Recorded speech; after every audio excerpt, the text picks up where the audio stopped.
Ho sabem, veritat? Sabem que els miracles existeixen.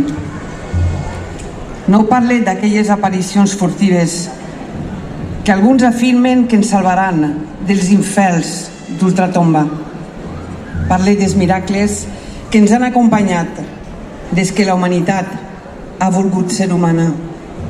Dels miracles que els homes i les dones de tots els segles han creat, han defensat i fins i tot ben sovint han pagat amb la vida.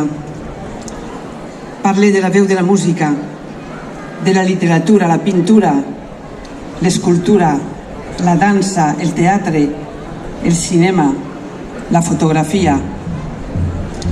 O no és pura màgia sentir com volen els sons i juguen a encadenar-se?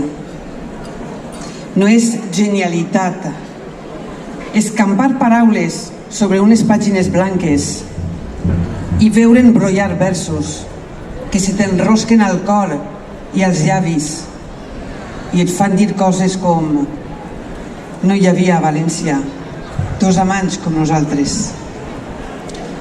Enmig de decennis de traïcions, desmemòries, imposicions, la nostra civilització s'ha dotat d'un tresor inabastable d'obres d'art que ens recorden que no som qui som per la força de les armes ni per la resistència de les muralles. Som gegants perquè hem tancat quan la mort ens assetjava, hem pintat el cel de blau quan el sol se n'anava i hem recitat versos en el moment en què el món embogia. L'art i la cultura sempre ens han protegit de la pitjor de les morts, la del pensament. Deixar d'escoltar, de mirar i d'opinar ens aniquila. Per contra, la curiositat pel saber, la lectura i la reflexió ens obsequien més vida. Hem de reivindicar la cultura per les generacions futures, però també i sobretot per nosaltres.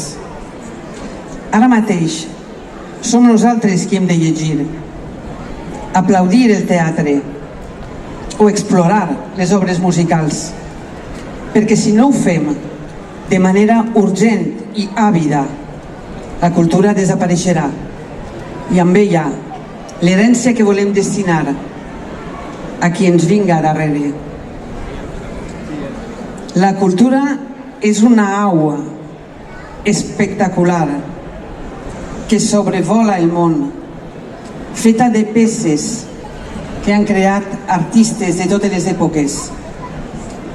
La cultura és un animal noble, pacífic i majestuós que ens atorga l'aire de llibertat que necessitem per respirar. Però tenim l'obligació d'estimar-la i ajudar-la a volar alt, lluny, eternament, tan alt com s'eleven els sospirs d'una melodia, tan lluny com avancen els passos dels dansaires, tan eternament com ha de batre el cor i l'esperit d'una humanitat sàvia, madura i lliure.